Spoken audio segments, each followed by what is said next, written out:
ಜಯಪ್ರಕಾಶ್ ನಾಗ್ತಿಹಳ್ಳಿ ಅವರ ಯೂಟ್ಯೂಬ್ ಚಾನಲ್ನಲ್ಲಿ ನಾವು ಇವತ್ತಿಗೆ ಪ್ರೇರಣಾ ಗುರು ಅವರು ಮತ್ತೆ ಇವತ್ತು ಒಂದು ವಿಷಯದ ಬಗ್ಗೆ ಅನುಕ್ಷಣ ಅನುಭವಿಸಿ ಅನ್ನೋ ಒಂದು ವಿಷಯದ ಬಗ್ಗೆ ಮಾತಾಡ್ಬೇಕು ಅಂದ್ಕೊಂಡಿದ್ದೀನಿ.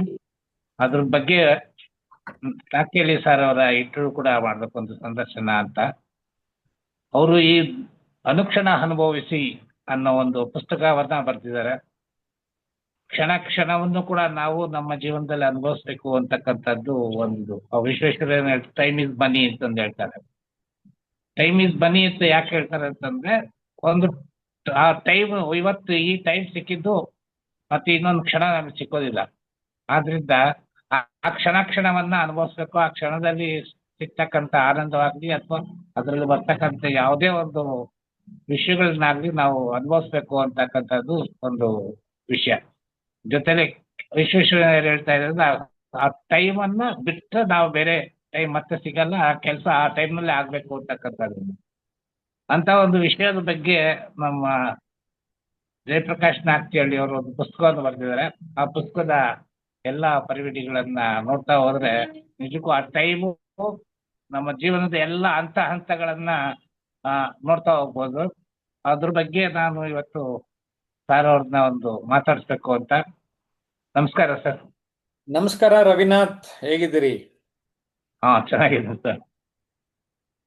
ಇವತ್ತು ಅನುಕ್ಷಣ ಅನುಭವಿಸಿ ಅಂತಕ್ಕಂಥದ್ದು ಅಂದ್ರೆ, ನಮಗೆ ಎಷ್ಟೋ ಜನ ಇವತ್ತು ಯಾವ್ದೋ ಒಂದು ಜೋಗ್ ಫಾಲ್ಸ್ ಆಗ್ಲಿ ಅಥವಾ ಇನ್ನೇನೋ ಒಂದು ನೀರಿರೋ ಜಾಗಕ್ಕೆ ಹೋಗ್ಬಿಟ್ಟು ಲ್ಯಾಪ್ಟಾಪ್ ಇಟ್ಕೊಂಡು ಕೂತಿರ್ತಾರೆ.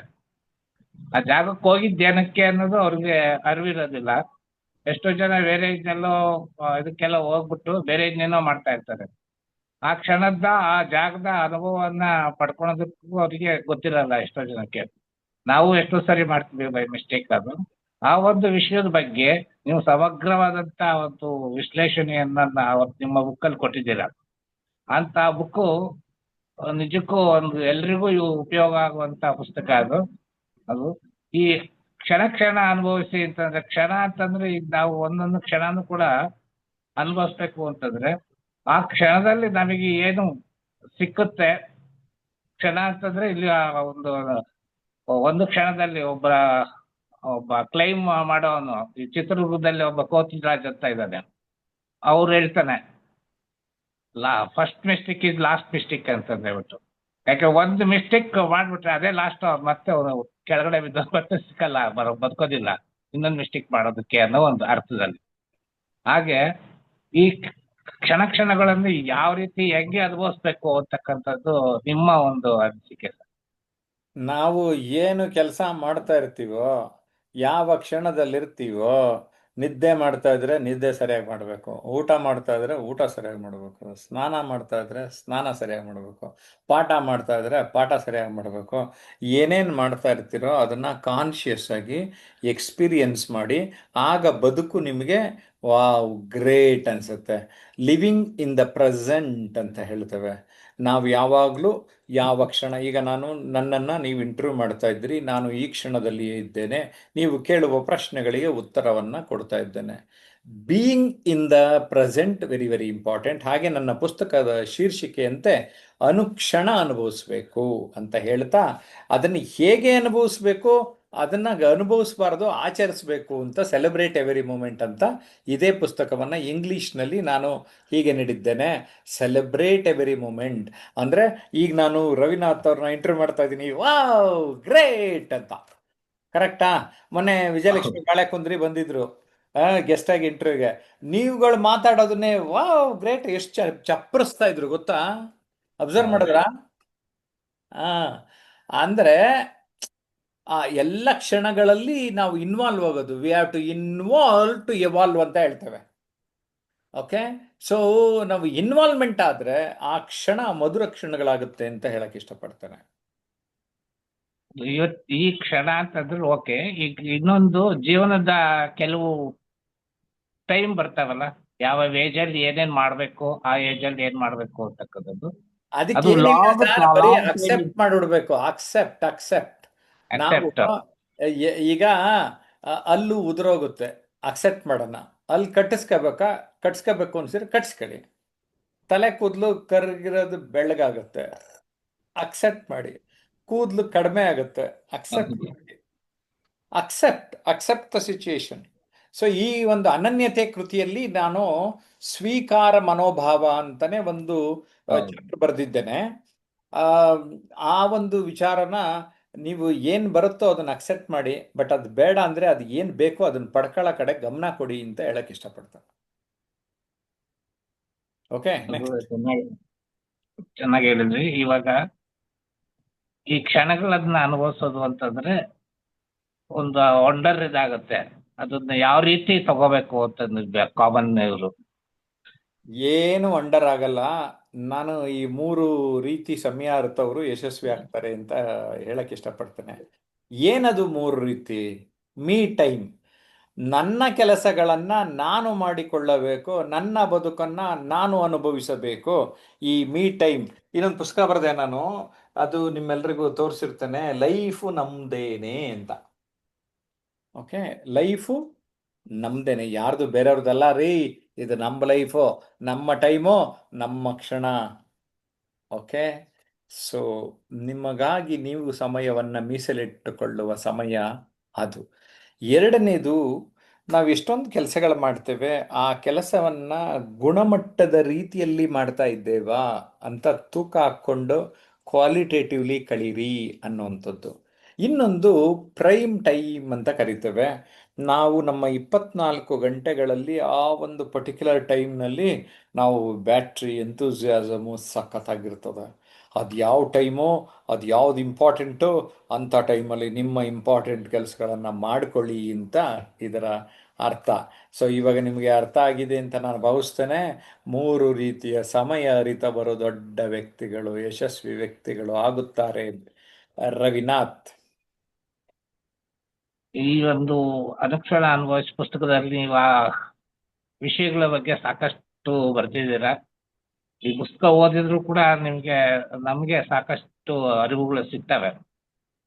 ಈ ಕ್ಷಣಗಳಂತ ಎಷ್ಟೋ ಜನಕ್ಕೆ 24 ಗಂಟೆ ಅಂತಂದು ಎಲ್ರಿಗೂ ಇದ್ರು ಕೂಡ ಎಷ್ಟೊದಕ್ಕೆ ಟೈಮ್ ಇಲ್ಲ ಅಂತ ಬರೀ ಆಂಗ್ಸೈಟಿ ಇದ್ರಲ್ಲೇ ಇರ್ತಾರೆ. ಹಾಗೆ ಅಂಥವ್ರು ಅಂಥ ಪುಸ್ತಕಗಳನ್ನ ಓದಿದಾಗ ನಿಮ್ಗೆ ಆ ಟೈಮನ್ನ ಮ್ಯಾನೇಜ್ ಮಾಡೋದಾಗ್ಲೇ, ಟೈಮ್ ಮ್ಯಾನೇಜ್ಮೆಂಟು ಇವೆಲ್ಲ ಸಖತ್ ಚೆನ್ನಾಗಿ ಅರ್ಥ ಆಗ್ತವೆ ಅಂತ ಅನ್ಕೊಂಡಿದ್ದೀನಿ. ನಾನು ಈ ಪುಸ್ತಕನ ಓದಿದ್ದೀನಿ, ಸಾಕಷ್ಟು ಅನುಭವಗಳು ಇದರಲ್ಲಿ ಆಗಿದ್ದಾವೆ. ಟೈಮ್ ಮ್ಯಾನೇಜ್ಮೆಂಟ್ ಬಗ್ಗೆನೂ ಪುಸ್ತಕಗಳು ಬರೆದಿದ್ದಾರೆ. ಹಾಗಾಗಿ ಆ ಪುಸ್ತಕಗಳ ಜೊತೆಯಲ್ಲಿ ಈ ಒಂದು ಕ್ಲಾಸ್ಗಳೇನಿರುತ್ತೆ, ಆನ್ಲೈನ್ ಕ್ಲಾಸ್ ಆಗ್ಬೋದು, ಆಫ್ಲೈನ್ ಕ್ಲಾಸ್ ಆಗ್ಬೋದು, ಈ ಕ್ಲಾಸ್ಗಳಿಂದ ನಮಗೆ ಟೈಮ್ ಮ್ಯಾನೇಜ್ಮೆಂಟ್ ಆಗ್ಬೋದು, ನಮ್ಮ ಭಾಷಣದ ಇದಾಗ್ಬೋದು, ನಮ್ಮ ವ್ಯಕ್ತಿಗತವಾಗಿ ನಾವು ನಮ್ಮ ಲೈಫಿನ ಟೈಮ್ ಆಗ್ಬೋದು, ಯಾವುದೇ ಟೈಮನ್ನು ನಾವು ಹೇಗೆ ಮ್ಯಾನೇಜ್ ಮಾಡಬೇಕು ಅನ್ನತಕ್ಕಂಥದ್ದನ್ನ ನಿಮ್ಮಿಂದ ಸಾಕಷ್ಟು ಕಲಿಬೋದು. ನಾನು ಕಲ್ತಿದ್ದೀನಿ ಅಷ್ಟು ಸಾಕಷ್ಟು ಮಟ್ಟಿಗೆ, ನನ್ನ ಮಟ್ಟಿಗೆ ನಾನು ಕಲ್ತಿದ್ದೀನಿ. ಆದರೆ ಬೇರೆಯವರಿಗೂ ಕೂಡ, ಎಲ್ಲರೂ ಕೂಡ ಇದನ್ನ ಕ್ಲಾಸಸ್ ಆಗಲಿ ಮತ್ತು ಪುಸ್ತಕ ಆಗಲಿ ನಿಮಗೆ ಯಾವುದೋ ದಕ್ಕತ್ತೆ ಅದನ್ನ ದಕ್ಕಿಸ್ಕೊಳ್ಳಿ, ಅದನ್ನ ಮಾಡ್ಕೊಳ್ಳಿ. ಕ್ಲಾಸಿಗೂ ಅಟೆಂಡ್ ಮಾಡಿ. ಇನ್ನೂ ನೀವು ಕ್ಲಾಸು ಮೇಯ್ನ್ ಇದ್ರ ಕ್ಲಾಸಿಗೆ ಏನು ಬರ್ತೀರ, ಲೈವ್ ಕ್ಲಾಸಿಗೆ ಮತ್ತೆ ಯಾವುದೇ ಒಂದು ಇದಕ್ಕೆ ಆಫ್ಲೈನ್ ಕ್ಲಾಸಿಗೆ ಬಂದರೂ ಕೂಡ ಇನ್ನೂ ಒಳ್ಳೆಯದು ಅದು. ಯಾಕೆಂದ್ರೆ ಅದರಲ್ಲಿ ಇನ್ನೂ ಜಾಸ್ತಿ ನಮಗೆ ಸಿಕ್ಕುವಂಥ ಜಾಸ್ತಿ ಇರುತ್ತೆ, ಅನುಭವ ಜಾಸ್ತಿ ಸಿಗುತ್ತೆ. ಪ್ರತಿಯೊಂದು ನಾವು ಒಂದು ಬಾಡಿ ಲ್ಯಾಂಗ್ವೇಜ್ ಆಗ್ಬೋದು, ಮೆಂಟಲಿ ಆಗ್ಬೋದು, ಫಿಸಿಕಲಿ, ಸಾಮಾಜಿಕ, ಆರ್ಥಿಕ ಯಾವ್ದು ಬೇಕಾದ್ರೂ ಅದರಿಂದ ಗೈನ್ ಮಾಡ್ಬೋದು ಅಂತಕ್ಕಂಥದ್ದು ನಾನು ಹೇಳ್ಬೋದು. ಎಸ್. ಈ ಜೊತೆಲಿ ಅದು ಮಾಡಬೇಕು ಅಂತಂದ್ರೆ ಈ ಒಂದು ಚಾನಲ್ಗೆ ಸಬ್ಸ್ಕ್ರೈಬ್ ಮಾಡಿ, ಈ ಚಾನಲ್ನ ರೆಗ್ಯುಲರ್ ಆಗಿ ನೋಡ್ತಾ ಇರಿ. ಹಾಗಾಗಿ ಇದರಿಂದ ನೀವು ಸಾಕಷ್ಟು ನಿಮ್ಮ ಜೀವನದಲ್ಲಿ ಗೈನ್ ಮಾಡೋಕ್ಕಾಗುತ್ತೆ ಅಂತಕ್ಕಂಥದ್ದು ನನ್ನ ಒಂದು ಎಸ್ ರವಿನಾಥ್, ತುಂಬಾ ಚೆನ್ನಾಗಿ ಹೇಳಿದ್ರಿ. ಕೂಡ ಮುಂದುವರಿಸಿ. ಎಸ್, ಹಿರಿಯ ಕಲಾವಿದರು ನಮ್ಮ ಜೊತೆ ಶೈಲಜಾ ಟೀಚರ್ ಇದ್ದಾರೆ. ಹೇಗೆ ಅನ್ನಿಸ್ತು ಈ ವಿಚಾರ ಚರ್ಚೆ ಮಾಡಿದ್ದು, ಸಂವಾದ ಮಾಡಿದ್ದು ಶೈಲಜಾ? ನಮಸ್ಕಾರ ಸರ್. ನಿಜವಾಗ್ಲೂ ಇವತ್ತಿನ ಒಂದು ಈ ಸಂದರ್ಶನ ತುಂಬಾ ಅರ್ಥಪೂರ್ಣವಾಗಿದೆ ಸರ್. ಅಂದ್ರೆ ಇವತ್ತು ಟೈಮ್ ಮ್ಯಾನೇಜ್ಮೆಂಟ್ ಮಾಡಕ್ಕಾಗ್ದೇನೆ ಎಷ್ಟೋ ಜನ ಒದ್ದಾಡ್ತಾ ಇದ್ದಾರೆ ಸರ್, ಎಷ್ಟೋ ಒತ್ತಡಕ್ಕೊಳಗಾಗ್ತಾ ಇದ್ದಾರೆ. ಅಂದ್ರೆ ನಾವು ಬದುಕನ್ನ ಆಸ್ವಾದಿಸ್ಬೇಕಂದ್ರೆ ನಮ್ಮಲ್ಲಿ ಇನ್ವಾಲ್ವ್ಮೆಂಟ್ ಇರ್ಬೇಕು, ಆ ಕ್ಷಣವನ್ನ ಅನುಭವಿಸೋದನ್ನ ಕಲಿಬೇಕು. ಏನ್ ಮಾಡ್ತೀವಿ ಅದ್ರಲ್ಲಿ 100% ನಾವು ಇನ್ವಾಲ್ವ್ ಆಗಿ ಮಾಡೋದ್ರಿಂದ ಆ ಕ್ಷಣ ಬದುಕಿನ ಒಂದು ಮಧುರ ಕ್ಷಣವಾಗಿ ರೂಪುಗೊಳ್ಳುತ್ತೆ ಅನ್ನೋ ಒಂದು ಆ ಅರಿವಾಗ್ತಾ ಗೊತ್ತಾಯ್ತು ಸರ್ ನನ್ಗೆ. ಹಾಗೇನೆ ಇನ್ನೊಂದು ಅಕ್ಸೆಪ್ಟೆನ್ಸ್ ಬಗ್ಗೆ ಹೇಳಿದ್ರಿ. ನಾವು ಕೆಲವು ಬದಲಾಯಿಸಕ್ ಆಗದೆ ಇರೋದಿರುತ್ತೆ ಸರ್. ಅಂತ ಒಂದು ಸನ್ನಿವೇಶಗಳನ್ನ ನಾವು ಸ್ವೀಕರಿಸೋದ್ರಿಂದ ನಮ್ಮ ಮನಸ್ಸಿನ ಒತ್ತಡ ನಿವಾರಣೆ ಆಗುತ್ತೆ. ಹಾಗೆ ಬದುಕನ್ನು ಕೂಡ ಹೇಗಿದೆ ಹಾಗೆ ಒಂದು ಸ್ವೀಕರಿಸುವ ಮನೋಭಾವ ಇನ್ನೂ ಹೆಚ್ಚಿನ ಬದುಕಿನ ಬಗ್ಗೆ ಸಕಾರಾತ್ಮಕತೆಯನ್ನು ಬೆಳೆಸ್ಕೊಳ್ಳೋದಕ್ಕೆ ಸಹಾಯಕ ಆಗುತ್ತೆ. ಇವೆರಡು ಗುಣಗಳನ್ನ ನಾವು ಅಳವಡಿಸ್ಕೊಂಡ್ರೆ ಟೈಮ್ ಮ್ಯಾನೇಜ್ಮೆಂಟ್ ಕೂಡ ತುಂಬಾ ಚೆನ್ನಾಗಾಗುತ್ತಂತೆ ಈ ಒಂದು ಸಂದರ್ಶನ ತಿಳಿಸ್ಕೊಡ್ತೆ ಸರ್. ಹಾಗೆ ತಮ್ಮ ಈ ಒಂದು ವಿವರಣೆ ಕೊಡುವಂತ ತಮ್ಮ ಕೌಶಲ್ಯ ತುಂಬಾ ಅದ್ಭುತ ಸರ್. ತಮ್ಮ ಮಾತುಗಾರಿಕೆಗೆ ನಾವು ಸದಾ ಹ್ಯಾಟ್ಸ್ ಆಫ್ ಹೇಳ್ಬೇಕು ಸರ್. ಹಾಗೇನೆ ಸರ್, ರವೀಂದ್ರ ಸರ್ ತುಂಬಾ ಚೆನ್ನಾಗಿ ಸಂದರ್ಶನವನ್ನು ಮಾಡಿದ್ರಿ ಸರ್. ತುಂಬಾ ಖುಷಿ ಆಯ್ತು ಸರ್ ಈ ಸಂದರ್ಶನ ಕೇಳಿ. ಓಕೆ, ಎಸ್ ಕಟ್ಟೇರಿ ಸ್ವಾಮಿ, ತಮಗೇನು ಅನ್ನಿಸ್ತು? ಸರ್ ನಮಸ್ಕಾರ. ಇವತ್ತಿನ ಒಂದು ಅನುಕ್ಷಣ ಅನುಭವಿಸಿದ ಕುರಿತು ನಮ್ಮ ಹಿರಿಯರಾದ ರವೀನಾಥ್ ಪಟ್ಟಣ್ ಸರ್ ಅವರು ತಮ್ಮ ಮೂಲಕ ಸಂವಾದ ನಡೆಸಿದರು. ನಿಜ ಸರ್, ಯಾಕಂದ್ರೆ ಇವತ್ತು ಒಂದು ನಾವು ದೊಡ್ಡದಾಗಿ ಏನಾದ್ರೂ ಖುಷಿ ಪಡ್ಬೇಕಂತ ಆಲೋಚನೆ ಮಾಡ್ತಾ ಇರ್ತೀವಿ. ನಾವೊಂದು ಯಾವುದೋ ಒಂದು ಶೆಡ್ಯೂಲ್ ಹಾಕೊಂಡಿರ್ತೀವಿ, ಈ ಸಮಯಕ್ಕೆ ನಾನು ಇದು ಮಾಡ್ಬೇಕಂತ. ಆ ಸಮಯ ನಾವು ಆ ಕೆಲಸ ಮಾಡಿದಾಗ ಆ ಚಿಕ್ಕ ಒಂದು ಮಾಡಿರ್ತಕ್ಕಂಥ ಕೆಲಸವನ್ನ ನಾವು ಖುಷಿಯಾಗಿ ಅನುಭವಿಸೋದಿಲ್ಲ. ದೊಡ್ಡದಾಗಿ ನಮಗೆ ಖುಷಿ ಪಡಿಸುವಂತ ಕೆಲಸಗಳಾಗ್ಬೇಕಂತ ನಾವು ಅನ್ಕೊಂತ ಕೊಳ್ತಾ ಇರ್ತೀವಿ. ಹಾಗಾಗಿ ನಾವು ಒಂದು ಚಿಕ್ಕ ಚಿಕ್ಕ ಕೆಲಸಗಳನ್ನು ನಾವು ಮಾಡಿದಾಗ ಅವನ್ನ ಅನುಭವಿಸೋದ್ರಿಂದ ನಮ್ಮ ಒಂದು ಜೀವನದಲ್ಲಿ, ನಮ್ಮ ಒಂದು ಅನುಭವದಲ್ಲಿ ಖುಷಿಯನ್ನ ನಾವು ಕಾಣ್ಬೋದು. ಜೊತೆಗೆ ಈ ಸಮಯ ಎಂಬುದು ನಮ್ಮೆಲ್ಲರಿಗೂ ಮುಖ್ಯ ಸರ್. ಯಾಕಂದ್ರೆ ಆ ಒಮ್ಮೆ ಒಂದು ಸಮಯ ನಾವು ಹೋದ್ರೆ ಮತ್ತೆ ಆ ಸಮಯನ ನಾವು ಕಂಡ್ಕೊಳ್ಳೋಕೆ ಆಗೋದಿಲ್ಲ. ಹಾಗಾಗಿ ಇದ್ದಾಗ ಆ ಸಮಯವನ್ನ ನಾವು ಸರಿಯಾಗಿ ಸದ್ಬಳಕೆ ಮಾಡ್ಕೊಳ್ಬೇಕು ಸರ್. ಈ ಒಂದು ಕೃತಿನ ತಾವು ಸಮಯದ ಒಂದು ಗೋಸ್ಕರನೇ ಬರ್ದಿದ್ದೀರಂತ ನಾವು ಈಗಾಗಲೇ ಆ ಕೃತಿ ಓದುವ ಮೂಲಕ ತಿಳಿದ್ ಸರ್. ಹಾಗಾಗಿ ಇವತ್ತಿನ ಒಂದು ರವೀನಾಥ್ ಪಟ್ಟಣ್ ಶೆಟ್ಟಿ ಸರ್ ಅವರು ಸಂವಾದ ಕುರಿತು ತುಂಬಾ ಚೆನ್ನಾಗಿ ಹೇಳಿದ್ರು. ಹಾಗಾಗಿ ಈ ಒಂದು ಕಾರ್ಯಕ್ರಮಕ್ಕೆ ನನ್ನ ಒಂದು ಕುರಿತು ಮಾತನಾಡಲಿಕ್ಕೆ ಅವಕಾಶ ಮಾಡಿಕೊಟ್ರಿ. ತಮಗೂ ಮತ್ತು ರವೀನಾಥ್ ಪಟ್ಟಣ್ ಸರ್ ಅವರಿಗೂ ಧನ್ಯವಾದಗಳನ್ನ ಹೇಳಕ್ ಇಷ್ಟಪಡ್ತೀನಿ. ಎಸ್ ರವಿನಾಥ್, ತಮಗೆ ಒಟ್ಟಾರೆ ಸಂದರ್ಶನ ಮುಗಿದ್ಮೇಲೆ ಏನು, what is the feeling you have? ಹೇಗೆ ಅನ್ನಿಸ್ತಾ ಇದೆ ರವಿನಾಥ್? ಕೇಳಿಸ್ತಿಲ್ಲ. ಓಕೆ, ಸೊ ಅವ್ರದ್ದು ಆಡಿಯೋ ಏನೋ ಇಶ್ಯೂ ಇದೆ, ತೊಂದರೆ ಇಲ್ಲ. ವೀಕ್ಷಕರೇ, ನಿಮಗೂ ಆನ್ಲೈನ್ ಅಥವಾ ಆಫ್ಲೈನ್ ಕ್ಲಾಸ್ನ ಪಡಿಬೇಕು ಅಂತ ಅನಿಸಿದರೆ 9341259267ಗೆ ಕರೆ ಮಾಡಿ. ನಮ್ಮೆಲ್ಲ ಆನ್ಲೈನ್ ಸ್ಟೂಡೆಂಟ್ಸ್ಗೆ ಧನ್ಯವಾದಗಳನ್ನು ಸಲ್ಲಿಸ್ತೇನೆ. ಬಾಯ್ ಬಾಯ್.